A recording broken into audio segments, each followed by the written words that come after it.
How's it going, everybody? Wherever you listen to this podcast right here, this is episode 128 of the TempahZone podcast with your host, me, Amir Max, and that's all facts. Oh, man, ladies and gentlemen, I ain't gonna lie. Your boy is a little under the weather today. I don't know what it is, just a lot moving around, but the show must go on, damn it. And my special guest today in the Zoom building is somebody that, I've been really looking forward to having on ever since I revamped the podcast and brought it back. This was somebody that was like very first priority to get on. So I'm glad to make it happen. Oh my God, that is sincere. That is music. Oh my God, is that sincere? What's going on, man? How are we, man? I'm like you said, I'm feeling a little bit under the weather too. A little bit sick, but the show must go on. You know what I'm saying? Yeah. But doing good. That's good to hear, man. You've been doing a lot of shows these last couple of days, man. Well, what's that feeling like after a show for you, dude? You be tired? You be energetic? What's that like? Man, it's a mix of emotions. Like, you ever have like a battery that you need to recharge? So it's the battery, life battery. So after doing like all those shows, it's like my musical battery needs to recharge. It's like I had a lot of people come up to me like after a couple of these performances and like, yo, bro, like you're not tired. You're not like you killed it. Like you just get better as you perform. And I'm sitting there thinking to myself, I'm like, I am sick. I am drained. But if you loved it, that's all that matters. Yeah. But energy-wise, man, I'm drained. But like, I love to do it for the people, the fans, everybody who comes out and supports people. For hip hop, I see you at a couple shows, so definitely like, gotta support the music. But I'm sick. I'm congested. Yeah, man. Well, that just shows the dedication. I mean, performing live supersedes all that other stuff, and it's just one of the beautiful things about music, man. You can just make shit happen because you're just really pushing forward and trying to make something out of nothing with that, man. But I'm not too familiar with how you got into the game, man. Obviously, like you're very active and doing a lot of shows, but talk about just how you got into music, man. Your background with it. What got you to become a recording artist? Yeah, not a lot of people ask me that, so I'm glad that you asked because got it. Yeah, like when I started music, I was always in between, like trying to figure out whether or not music was going to be a hobby or whether it was going to be a career. So when I started off doing poetry. So living in New York, not a lot of people know this. I was living in New York and I was homeless, and I'd get on the train every day and I'd spit some poetry on the train just to make a few dollars. And people were telling me that like I had a real talent for like my poetry, and it kind of like just kicked me into like, I wonder if I could like rap or something. Cause I've always had an affinity for music since I was younger. And so mixing poetry with rap is what kind of really kicked it into overdrive, and is kind of what drives my lyrics now. From a poetic style, I went from performing on the trains to doing open mics. And it just kind of really kicked me into overdrive of like, this is the way I want my career to go. So obviously when I stepped on the scene, nobody knew who I was, but like, I still have to make a name for myself and like kind of cement my name where it is and cement who I am. Like, I'm musically sincere. I'm a rapper, but I was a poet first before anything. Yeah. Wow. It's the lyrics. Yeah, man. Yeah. And, you're definitely very passionate in your bars and, always, spitting that delivery. I'm just curious, how long were you homeless for? Oh, great question. I was homeless from the age of 16 to about 23. Damn, man. I'm 25 now. Yeah. It's a very long time, man. Yes, sir. What did you learn about yourself through like homelessness? What was that struggle like, man? I mean, I'm just curious, man. So me being homeless, like I slept on streets, cardboard boxes, I was going to programs every day, trying to eat, trying to maintain my health. Like, if you look at a bunch of my pictures, actually, you know what I'm gonna do? I'm gonna post up a before and then after this interview airs. I'm gonna post a before and after picture of what I looked like when I was homeless and what I look like now. People say I look so skinny. Like that guitar behind you, I looked as small as that guitar. I'm not even gonna lie to you. Yo.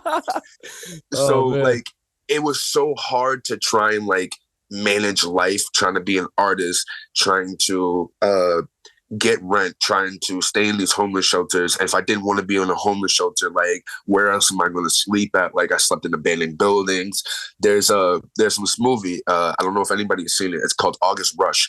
That building that was filmed, I slept in that building with me and my ex-fiance. And I'm thinking about it, like it kind of brought full circle when I watched the movie again. I'm like, yo, bro, I slept in that movie, and this movie is all, I slept in that theater, and this movie is all about music. It further shot me into like, yo, bro, being homeless, it was a life lesson that taught me how to survive in the music game, how to survive in my life. And it just taught me how to be continuously passionate and open-hearted about what everybody else is going through. Like, you know, I don't know what you're going through. You're starting to learn what I'm going through, but like, when it comes to it, you got to have an open heart. So like bringing that to like what other people's problems are, I also bring that to music. That's why I try not to doubt anybody about their music skills or what they're going through, because, you know, for somebody, they could be rapping in their closet in their home. And I'm like, yo, bro, I was on my phone homeless, rapping on BandLab, trying to get my music out there. So I already know how it is. Keep pushing, bro. So like being homeless, you don't have that resource, but survivability teaches you like you can make a resource out of anything that you have. So I like that. Thank you for asking that. Yeah, man. I think it's just something that people want to know. Yeah, I personally, I was very fortunate to grow up in, I guess, middle class, and I'm not used to meeting or talking to anybody who's been through that, man. So I'm just very glad to see you're prospering, man. Like absolutely, I would have never known that about you, and so to see you just be a positive person and just go about things in a very good way, I just think it's really dope to see, man. I feel like that's probably, I feel like with your upbringing like that, that's probably the reason why your drive is the way it is, right? Yes, because a lot of my lyrics, it talks about how people look down on me because, everybody looks at me because of my past. And like, even are they serious? Everybody talks about like, who I am as a person and why I do what I do. But when I show them my talent, and I show them my drive, and I'm like, listen, this is, you guys see one portion of me, but like, if you actually listen to the story that I tell, that's what drives me. That's why I put a different type of story in every different lyric. It doesn't matter what the song is about. It could be a hype song. It could be a sad song. It could be a commercialized song. I'm going to put a story in there for something that's for somebody to take back, because in every song that I put out, I put in a lesson that I learned from when I was homeless and from when I lost my mother, because I always have to put something in there. My last one on Reflections was, are they serious? I just want to know if everybody was serious about my career. Because, we live in an age of, we're in cancel culture now. So it's like, are you going to treat me like I am who I am? Or like, am I just another human being who raps to you, who might not make it? Yeah. Exactly. That's the drive. Yeah, the drive, man.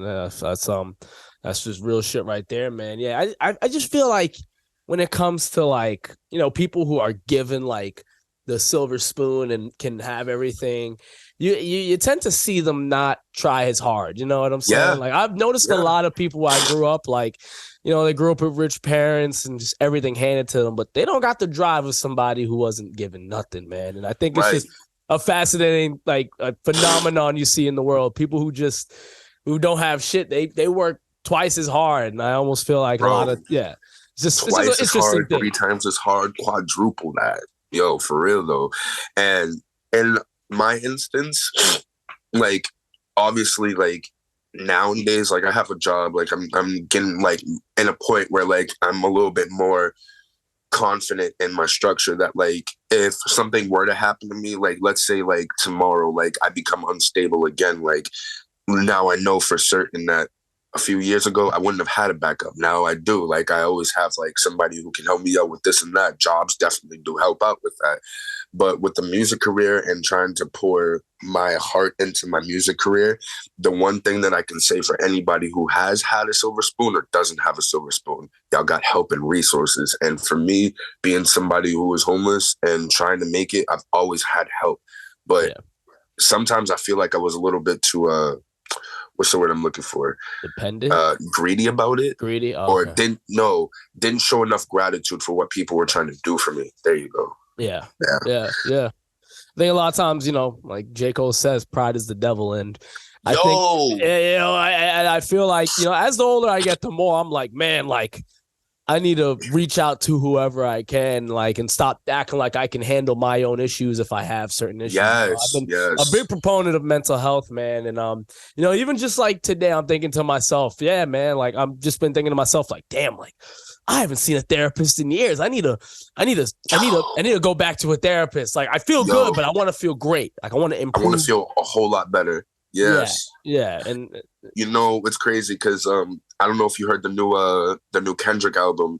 Oh yeah. But Big Kendrick there's a song on there. I think it's Auntie Diaries or Mother I Sober, and he talks about the way that his mother, like the way when he talks to his therapist, and he talks about how his mother didn't believe him when she said no, that like when he said no, that he wasn't abused. Like I think to myself all the time, like, damn, Kendrick was spitting some real shit, but like I don't think I would ever have the courage to put something like that in my lyrics, because at a time right now, I don't feel like people do listen enough to what I say. But there are people out there, but I just feel like not enough listen to them. So like I feel like if I put it out, it's not gonna mean nothing. Yeah. So going to therapy and having that talk with somebody and hearing that album, it kind of opened me up to a new thought process of like, artists, why are we afraid to actually talk about what we want to talk about? Yeah. This is your lyrics, right? This is your life. This is something that you want your fans to know, right? Yeah. Put it out, bro. Have that conversation. Start with therapy. I like that. Yeah. I want to be better. Yeah. It's just a vulnerability thing. And there's different ways you can look at it, because like I know a lot of times people feel once you reach success is when you can really tell your whole story. Because when you haven't made it yet, people might not look at you. They might look at you even like weirder. Whereas like if you do become quote unquote more successful and do tell it all, then people are like, damn, like he went overcome all that. But it all depends on how you look at it. I mean, you could blow up because you told your whole story. Exactly. But a lot of times people tell their whole story after the fact, like after they become really successful. So it all depends on how you look at it. I mean, I've learning experiences. Yeah. Always learning experiences. Yeah. Yes, sir. Yeah. Bro, I've had a lot of learning experiences too. Even my song, Love Drugs, it talked about, I have a hard time like putting love into songs and like writing about love. But even trying to perform it, I had people choose the song for me. And they're like, yeah, perform that. I'm like, I hate it because I feel like it's going to put everybody into the feels. Crowd loved it. They're like, yo, do more like this. And I'm like, all right, I guess I found a new calling. So you're absolutely right. Sometimes it does work when you don't expect it to, and sometimes it does when when you do want it to.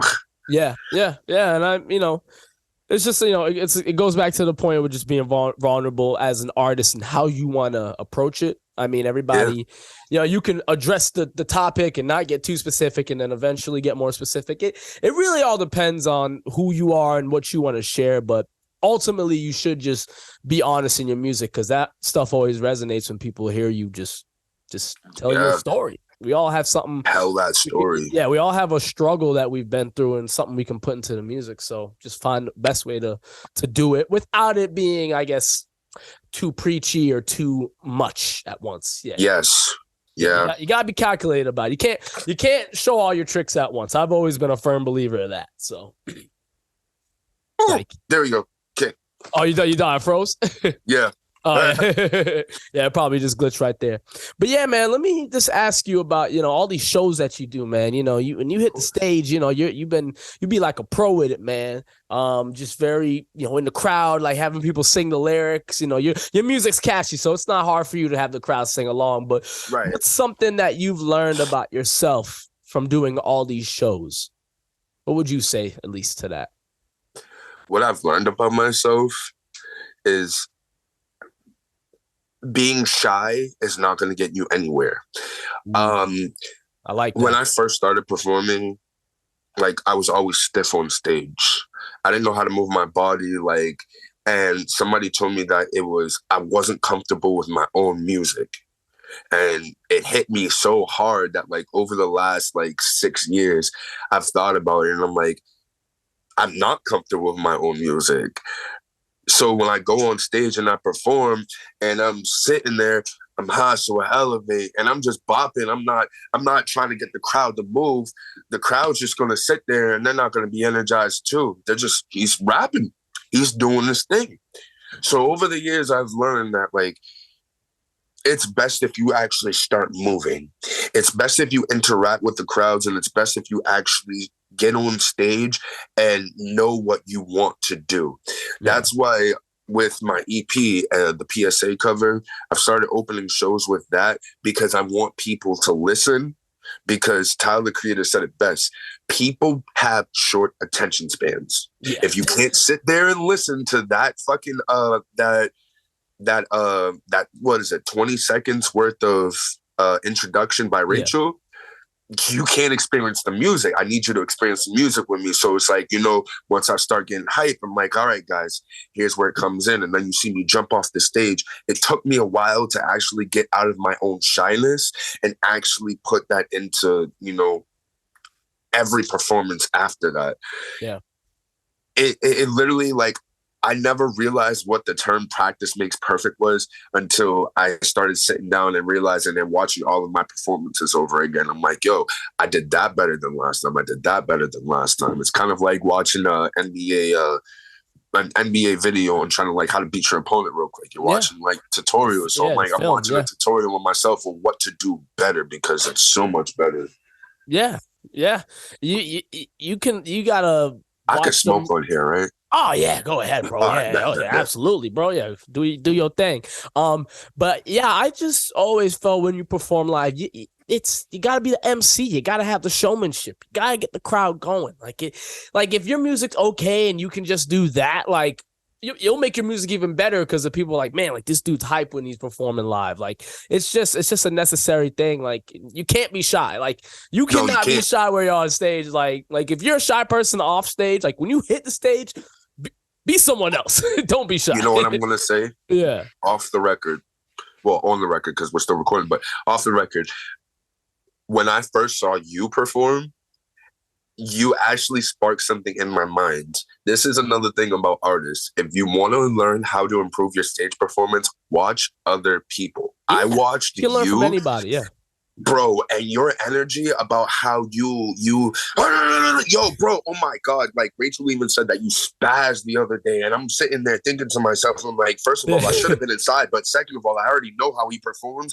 And I thought to myself, like, yo, I'm going in there and I'm attacking the crowd with all of my energy. Yeah. You taught me that. That was one thing that I got taught from like 2022 from Amir Max. Hey, I appreciate it, man. I link it back to Freddie Mercury and Michael Jackson. You know, those are two artists. When I see them perform live, like they have certain hand movements. They look at the crowd. They stand a certain way. I just copy, you know.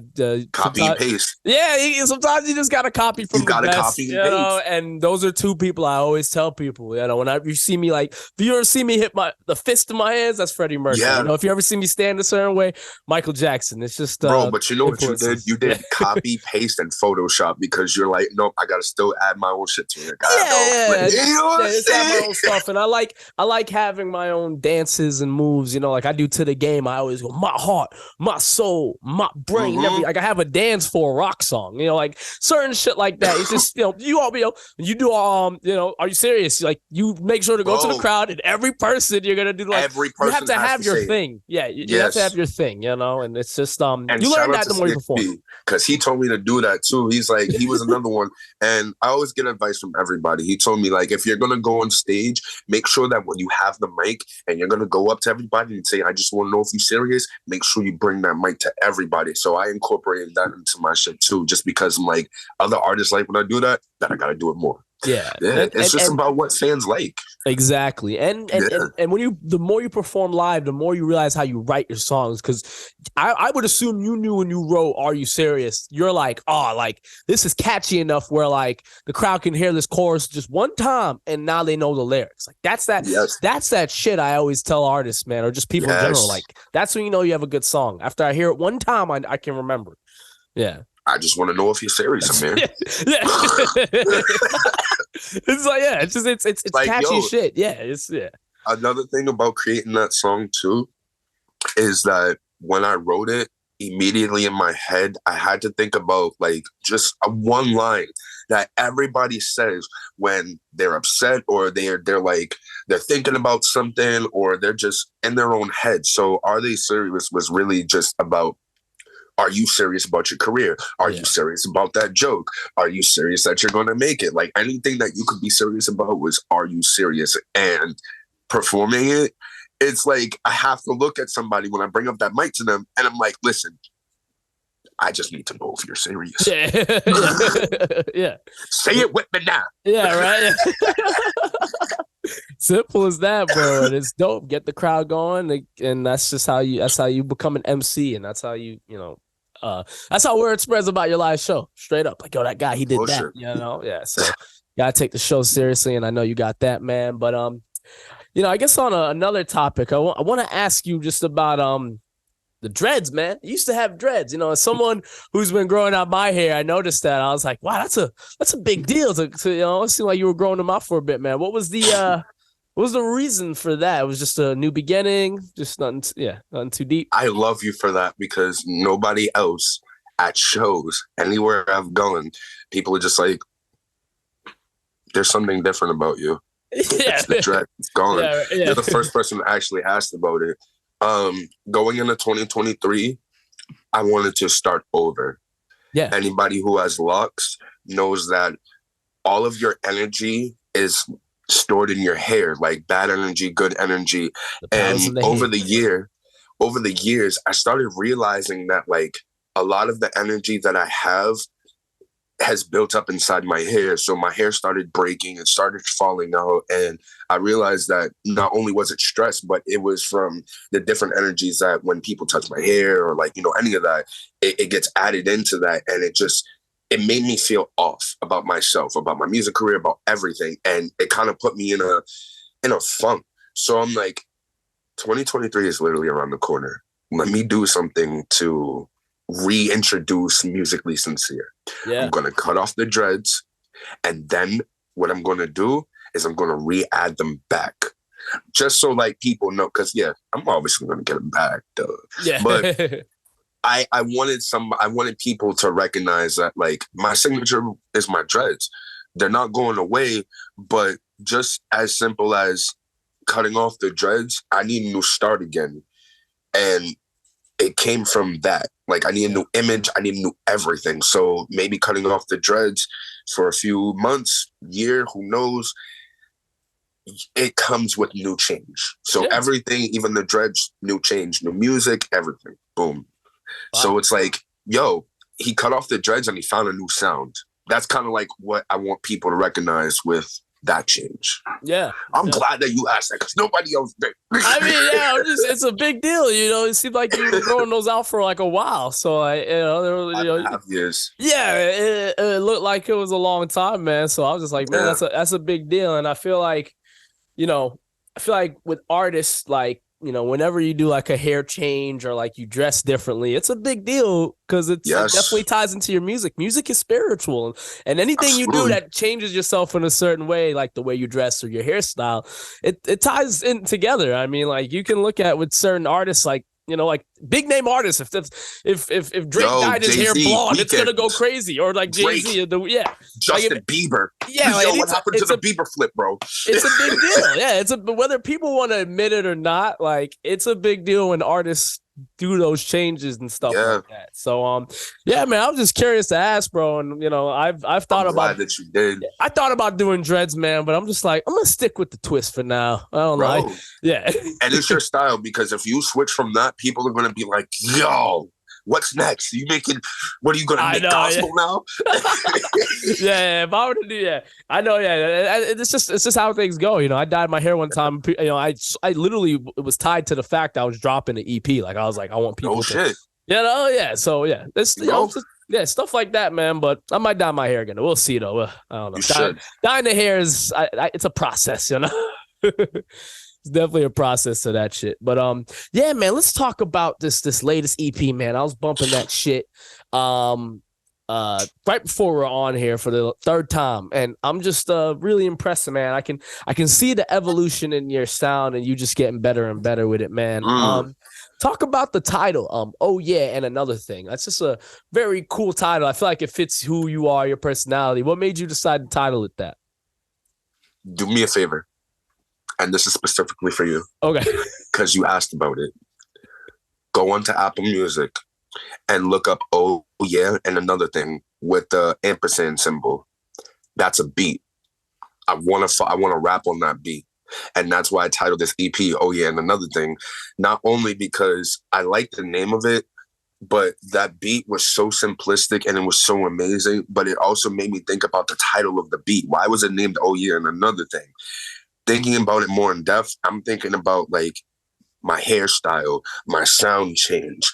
It's like when I post on Instagram, like my whole EP rollout, like almost every other post was, oh yeah, and another thing. I got this show coming up. Oh yeah, and another thing. Like I just finished doing this. Oh yeah, and another thing. We got a runway show by Rachel. Oh yeah, and another thing. New merch dropping soon. So it's like going back to Are They Serious? It was kind of like another line that could be used almost every day, any type of way.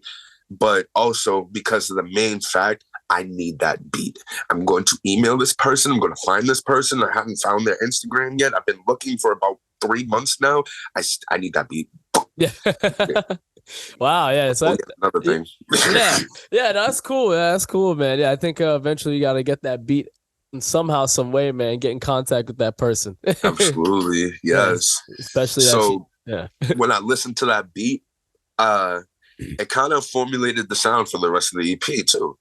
And I'm like, I want to do boom bap, but I also want to, reintroduce the drill, because on my second EP, Elemental, I introduced Big Deal.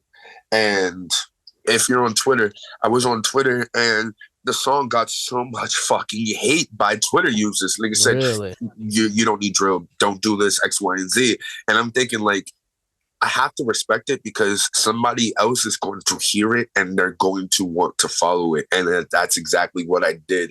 I gained like 2,000 streams from that song just because it got so much recognition on Twitter from so many Twitter followers. So I wanted to reintroduce the drill track. I had my boy A-Dot. We were sitting exactly in our house, and I told him like, yo, bro, can you make a beat that like kind of is like boom bap, but almost like drill? And can you put some horns in it? So I took my laptop and he's like, yo, bro, what you think of this? Played it. And I'm like, this is exactly what I needed. Thank you. And I listened to the beat back and I'm like, if you hear the kicks and the 808s, the kicks and the 808s from that beat are literally the same on this song. Oh, okay. You made sure you put it together and make sure it had some similarities. That's dope. Yeah, that's dope, man. Yeah.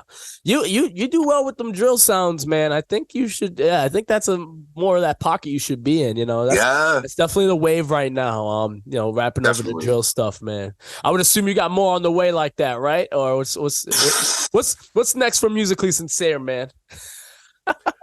What's next for Musically Sincere? Well, I feel like you got a lot in the vault coming up with this dude called Amir Max. I don't know where he's at. He's supposed to be getting on that, so I gotta hit him up for that. Yeah, you gotta hit him up, man. Coming from CXP. I got a new project that I want to drop. That actually does talk about my dreads. But I gotta finish it, and I'm waiting on somebody to get me a verse back. And if they don't get it back to me tomorrow, because they said they got it yesterday, I gotta hit you up for it because you sound dope and we need another song together soon. Yeah, so we're gonna want it back 2 for 2, man. Bro, I don't right now, 2023, January through March, I just gotta take it easy in the show. That new EP came out. I'm just vibing. So like anybody who got features, I'm down to hop on those. Anybody who wants a new project of music videos, I'm down to hop on those. And then like I'm just getting back into making beats again. Like before I got on here, I was, chopping something up on FL real quick, trying to see if I like it. So yeah, we're just exploring different creative options other than rapping and using lyricism. Yeah, and I hear you, man. I think whenever you can entertain different styles or different types of, ways of making music, like making beats, it can just open up your mind to new things. I always say that. Absolutely. It's just a very, dope thing. Every artist should, pick up a guitar, find a way on the keyboard. Drums. Play a horn instrument. Play something that people don't play. Bro, like just play the expand recorder. your horizon. Yeah, expand your horizon. Like force Word. yourself to do things. You know what I mean? Like, I'm literally about to buy a guitar like this week because I'm just like no shit. a new one. No. Yeah, it'll get me because I need to re-inspire myself back into playing, man. That I haven't played that thing in months. Oh my gosh. Yeah, I think just there to look good at this point. Yo, and you know what's crazy?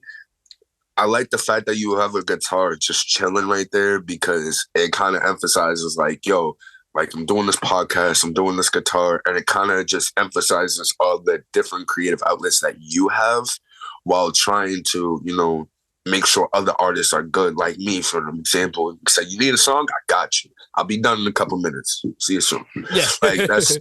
And I think I have to appreciate you for that. And I have to appreciate you for even wanting to get on Reflections anyways, because Reflections was an EP that really meant a lot to me. And for you to hop on that was dope. We were reflecting together. That shit went hard. I had to come correct, bro. You sent me. I was like, ooh, okay. And you had like a whole like thing you wanted me to, write with it as. I like that. I like when artists hit me up with something and go like, okay, so like I want you to do this. I was like, ooh, like not just on some brag rap shit. Like it's cool. I love just, hey, send me a verse and write some dope shit. Send me the verse, send me the concept. I'm done. Yeah, that was dope, bro. Man. I thought that was very cool, man. And I had to definitely deliver. Y'all make sure you check that out. That's taken away. Yeah, man. We're gonna have to definitely collab on another one, man. But Musically Sincere. I gotta thank you very much for being on TempahZone podcast, man. Before we wrap this up, though, I definitely have to ask you the last question. I ask this to every artist that's on the show because I feel like every artist has something of value to bring to this question. But what is some starting advice that you would give to any artist who's starting out? What would some tips you would give them? If you're trying to become a rapper, start now. The industry is very saturated, and it doesn't matter what your sound is. You could be a rock star, you could be a pop star, you could be a guitarist, you could be a pianist, you could be a violinist. It doesn't matter what you are. Start now. Don't start because you feel like you're not going to go anywhere. Start now as a hobby and see where it takes you. I tell you that much. I've seen so many people who have an interest with wanting to do music as a hobby, and it has elevated the career up into a major point. That's exactly what happened to me. People are starting to recognize me now because they saw me for what I was a few years ago, and now they're seeing me for what I am now. Same thing. If you want to be a rapper, download BandLab, bro. If you want to be a pianist, go to fucking Guitar Center. There's probably one in your fucking city. Go sit down, play the piano, and have somebody come up to you and watch and be like, you're really good. Same thing with the guitar, piano, like it doesn't matter. There's so many open mics that you can go to, and yes, it's okay to be afraid, but don't be afraid of what you know that you have for a talent, because your talent is what really is going to continue to drive you. Your talent is what people want to see, and doing those open mics and being able to get on that train and for me to actually sit outside and realize that this is the career that I want, I'm pretty sure you could do the same thing. Yeah. Start now. Yeah, don't delay the process. Yeah, I think a lot of times people say, I'm going to do it. And then freaking 4 years goes by and you still ain't done nothing. Like, start now. Like, don't wait. Like, just push yourself. Just do it now. Like, and if you've got creative friends, utilize your creative friends' resources for a fact. If you know your friend's got a studio, be like, yo, bro, so I'm going to support you. Help me support me. I'll give you $40 to help me record a song. If I don't like it, at least I keep supported you. Yeah. Simple as that, bro. Support your friends and they'll support you. Yeah. Yeah, seriously. Yeah. Don't be selfish. Don't be selfish, people. If there's one thing artists should be doing is just support each other, and it will go such a long way. This is real shit, bro. So I love the advice right there, Sincere. I appreciate your time, man. That weed's a little strong. I know. That's some good shit right there. That's some good shit. That's some good shit. Oh, man. Got it. Neighborhood gardens from last night. Yeah. Sure. Yeah, you need that a remedy, bro. I feel you, man. Hey, yo, man, I appreciate you, man. Again, thank you. I know this was a long time coming, so again, Hey, man, podcast, bro. Yeah, we made it happen. It's episode, baby. What would you where can the people follow you? Where can they find your music, all that stuff? Yeah. If you own a phone or a Nokia, you can always look me up as Musically Sincere. It's spelled grammatically correct because I know a lot of people like put a space there. There's no space there. It's just one word. But yeah, Musically Sincere. I'm actually thinking about changing my artist name. That's a first. I haven't told nobody that. So if anybody watches this, I might change my artist name. So. Ooh. Alrighty, yeah. Hey, I'll trust whatever you, I'll trust whatever you change it to, man. But yeah, I feel you, man. It's just, never too late to make that happen, bro. But yo, Sincere, appreciate your time, man. For real, it's been a dope one. Man, I appreciate you. Thank you. Yeah, no problem, man. No problem. Ladies and gentlemen, that's another episode of TempahZone Podcast. Make sure you tune in next week for another episode. Alrighty, all right. Beep, beep, beep, beep, beep.